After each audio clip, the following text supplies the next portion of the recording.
Sementara itu pemirsa, mobil dan rumah milik janda di Majalengka, Jawa Barat dibakar dalam waktu yang berdekatan di hari yang sama. Pelaku merupakan mantan suami korban yang emosi permintaannya untuk rujuk ditolak.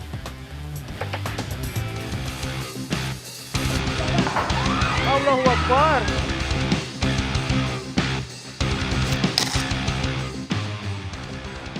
CCTV milik minimarket di wilayah Cipinang, Kecamatan Rajagaluh, Majalengka, Jawa Barat merekam tindakan seorang pria yang dengan sengaja membakar mobil yang tengah terparkir. Meski aksinya dipergoki wanita pemilik mobil, namun pelaku berhasil kabur. Api yang dengan cepat menjalar ke bagian tengah mobil ini sontak membuat warga sekitar panik. Allahu Akbar. Sempat terdengar ledakan dari arah mobil.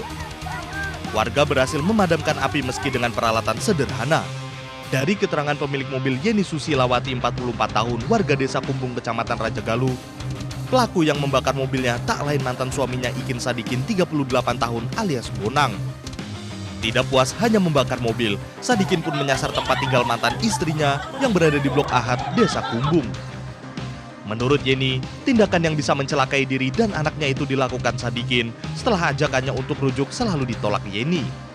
Isu ketidakharmonisan hubungan Yeni dan Sadikin sudah jadi rahasia umum. Menurut salah seorang perangkat desa Kumbung, 2 pekan sebelum aksi pembakaran mobil dan rumah, Yeni dan Sadikin sempat cekcok. Ada pertengkaran sama si istrinya. 2 minggu ke belakang lah. Terus setelah itu si suami pulang ke rumahnya di Sukaraja.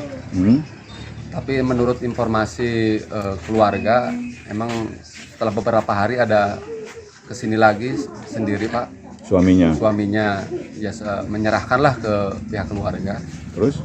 Dan setelah itu selang 2 minggu tanpa diduga dia melakukan pembakaran, Pak. Menurut kesaksian warga yang melihat Sadikin kembali ke rumah setelah beberapa hari pergi, pria tersebut membakar bagian dalam rumah. Kang, itu awal dibakar di bagian apa, Kang?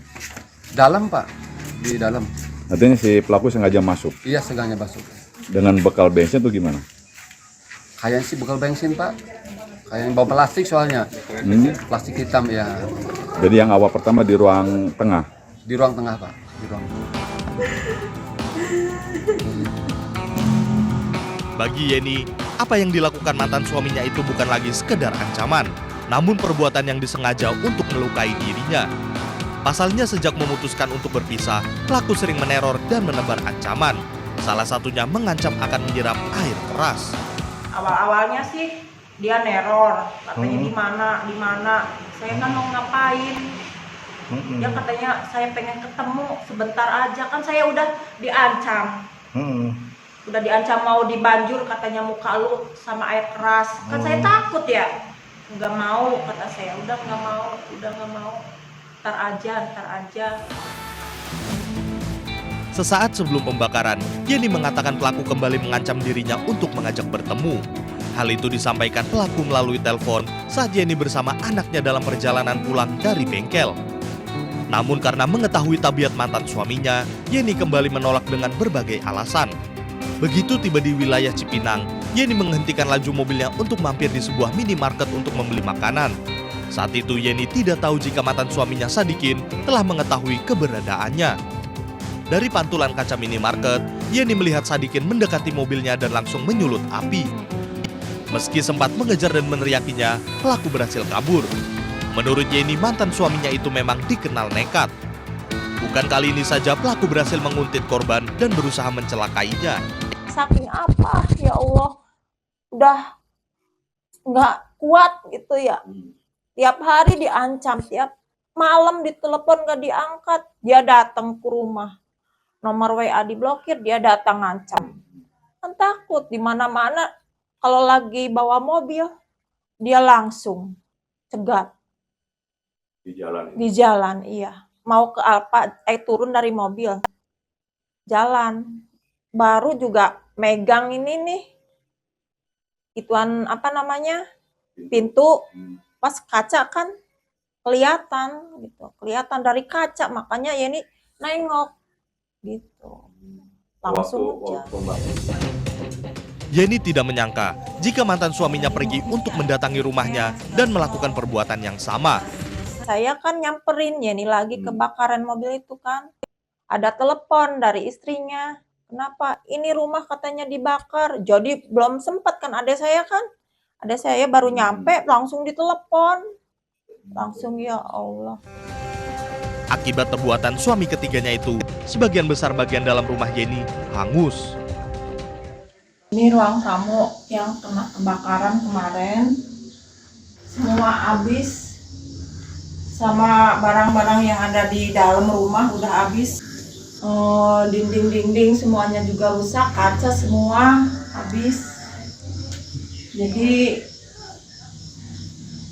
ya gimana ya, semuanya nggak bisa dikatakan. Meski sudah sering menjadi korban KDRT, Yeni mengaku tidak pernah berani melaporkan perbuatan suaminya ke polisi karena ancaman demi ancaman yang dilontarkan Sadikin. Sikap kasar sang suami semakin menjadi jika dalam kondisi mabuk. Apa ya, habis mabuk ada masalah aja udah.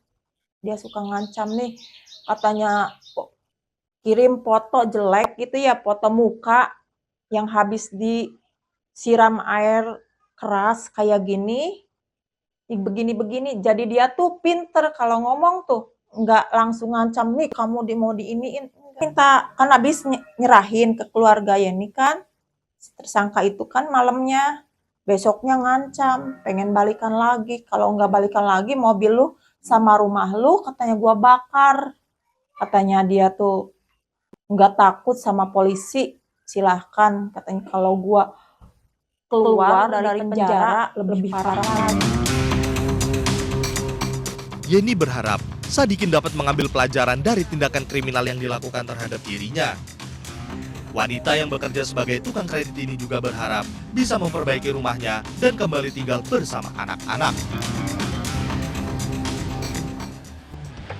Ya, setelah membuntuti mantan istrinya, tersangka membeli 2 liter bensin untuk membakar mobil dan juga rumah korban. Tersangka pun terancam akan kembali dibui. Pasalnya, dalam penyidikan terungkap jika tersangka pernah dipenjara karena pernah menjadi penadah motor curian.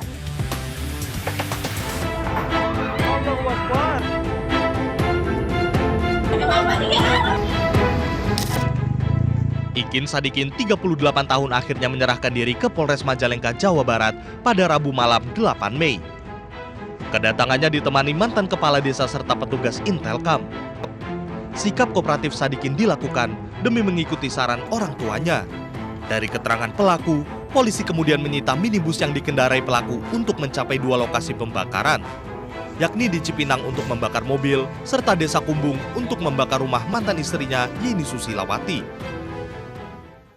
Memang ada di rumah karena sebelum menyerahkan diri tersangka komunikasi meminta petunjuk sama orang tuanya apa yang harus dilakukan. Nah, yaudah lebih baik menyerahkan diri saja. Ya, kemudian kenal dengan Pak Pu komunikasi sama Kasat Intel, ya akhirnya komunikasi lah Pak Pu dengan Kasat Intel, kemudian diserahkan ke Polres Majalengka. Selasa 7 Mei, Sadikin yang memiliki niat mengganggu istri ke-6 yang telah dicerainya itu menjelaskan kepada polisi jika dirinya membuntuti istrinya sejak dari rumah. Setelah keduanya bertengkar di telepon, tersangka kemudian membeli 1 liter bensin di SPBU. Begitu melihat korban memarkirkan mobilnya di minimarket, tersangka segera melancarkan niatnya membakar mobil korban. Setelah berhasil kabur, tersangka yang masih menyimpan rasa sakit hati kepada mantan istrinya itu kembali membeli seliter bensin. Kali ini tujuannya untuk membakar rumah yang sempat ditinggalinya selama 7 bulan menikah siri dengan Yeni. Mengetahui rumah dalam kondisi tak berpenghuni, Sadikin menyiram bensin ke sofa di ruang tamu lalu membakarnya. Setelah itu pelaku mengaku kabur ke wilayah Makam Buntu. Lagi main, nah turun Pak Jajar, pas kebetulan dia keluar, nggak jauh dari rumahnya, dari rumah ibunya, nggak jauh. Oh itu mobilnya ada kan, nah saya buntutin lah di situ. Saya buntutin, langsung saya beli bensin di Pasar Raja Galuh. Berapa liter? 1 liter. Di perjalanan saya tuh masih merasa sakit, saya tuh belum puas. Nah disitulah ke rumahnya langsung beli bensin 1 liter lagi. Jenis apa? Jenis pertama. Terus? Nah, baru nyamperin langsung ke rumahnya, posisi pintu terbuka, saya lihat-lihat dulu, ada orang enggak. Seandainya saya kalau melihat ada orang, saya nggak jadi. Pas kebetulan nggak ada orang, posisi pintu terbuka. Nah, di situ saya siram sofanya. Polisi memastikan motif pembakaran yang dilakukan tersangka Ikin Sadikin karena sakit hati ajakannya untuk rujuk ditolak mantan istrinya. Kepada polisi, korban juga menjelaskan jika saat itu tersangka telah menjalin asmara dengan wanita lain. Memang pemicunya itu karena ketersinggungan tersangka atas ucapan dari korban, di mana tersangka ini meminta rujuk kepada korban, namun korban menolak dan sempat mengatakan, kamu sudah punya kekasih baru, saya tidak mau lagi rujuk sama kamu, bahkan saya akan permalukan kamu dengan kekasih baru kamu di tempat umum. Nah, itulah pemicu versi korban dan juga tersangka. Dalam proses penyidikan juga terungkap jika Sadikin pernah dipenjara selama 4 bulan akibat tersangkut kasus pencurian. Dari data pihak kepolisian, 2 tahun lalu tersangka menjadi penadah motor curian. Pelaku ini residivis, dulu pernah melakukan tindak pidana 480. Itu sejak kapan komandan? Sejak beberapa tahun yang lalu, 2 tahun yang lalu. Artinya bahwa pelaku itu memiliki temperamen atau gimana? Memang punya temperamen yang tinggi terhadap korban.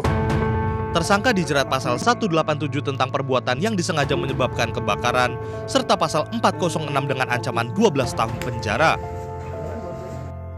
Psikolog Universitas Pancasila Auli Grasinta menilai apa yang dilakukan Ikin Sadikin merupakan bentuk hubungan yang didasari rasa cinta, namun dalam kategori tidak sehat. Sikap agresivitas yang ditunjukkan tersangka kepada mantan istrinya dipengaruhi kepribadian serta emosi yang tidak stabil. Akibatnya, tersangka melakukan tindakan untuk mencari perhatian dari pasangannya justru dengan cara di luar norma.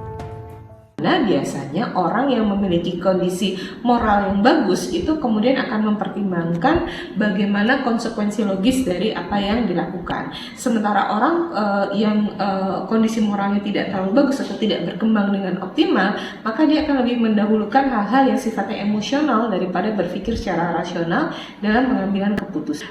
Cinta itu adalah mendapat perhatian, begitu. Nah, mungkin ketika ini sudah bukan menjadi suami istri dan sebagainya, kebutuhan untuk mendapat perhatian dari mantan istri ini begitu kuat, begitu. Jadi dia akan melakukan segala cara agar mendapat perhatian dari mantan pasangan. Keputusan gegabah yang dilakukan tersangka Sadikin bisa menjadi pelajaran berharga. Setiap tindakan yang didasari dengan emosi akan menghasilkan perbuatan yang berujung pada penyesalan. Allahu Akbar. Orang dewasa seharusnya mampu mengontrol emosi agar tidak meluapkan rasa sakit hatinya kepada tindakan yang merugikan maupun membahayakan orang lain. Tim Liputan melaporkan.